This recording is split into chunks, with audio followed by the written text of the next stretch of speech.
this deflection at C will be because of the bending moment working in AC region plus the bending moment working in the CB region. Okay, so this deflection is happening because of this portion plus because of this portion.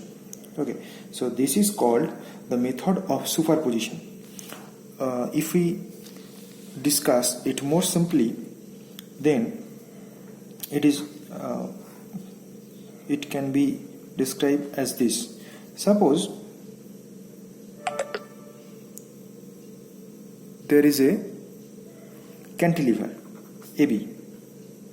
Okay, there is a point load W working at the free end and small w per meter working as a uniformly distributed load, okay, at a distance of L.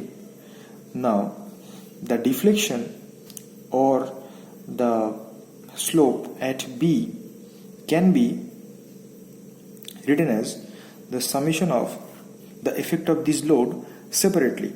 Okay, so if this is AB, if this was the situation, then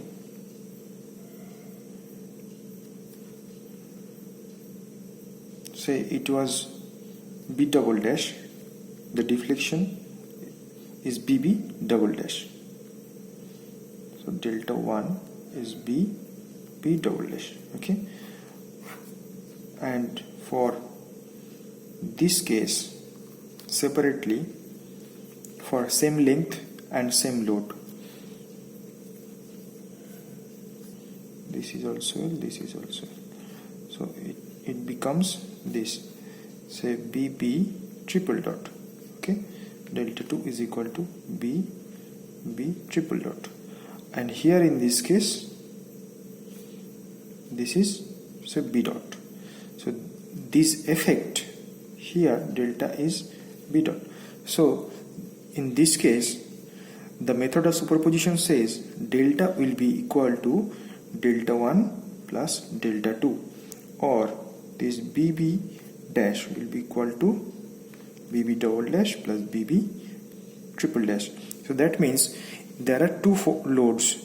If the effects of the loads are found out separately, so this is only for the deflection only for this uniformly distributed load plus the deflection because of the point load, together will give us the deflection for the combination. Okay, so this formula is also works for slopes, and this method is called the method of superposition. So if we come back to our problem, this deflection here is happening because of loading at this position, because of loading at this position also. Okay, so we have to add for this part plus we have to add the deflection for this part. So initially for the portion AC, when we have started, we have written that the bending moment at a distance A from X, so the distance starts from 0 and it goes up to A, so the limits will be 0 to A, and the formula is M, that means WB X by L and into EI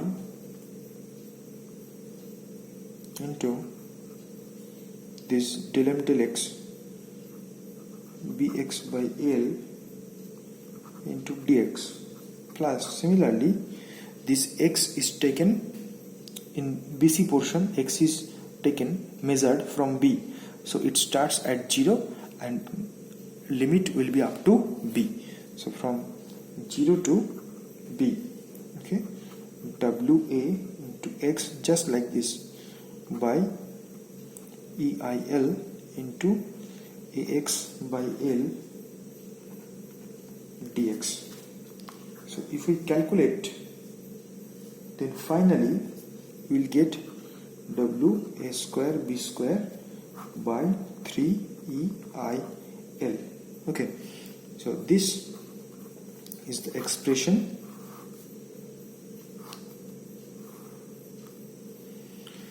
of the deflection at the point C. Now, if the load it adds the midspan, in that case A will be equal to B equal to L by 2. If the load is at midspan, so delta will be, then putting A equal to L by 2, B equal to L by 2, we will get WL cube by 48 EI. So this is just same as we have done before. Okay, so for any problem, you can contact me.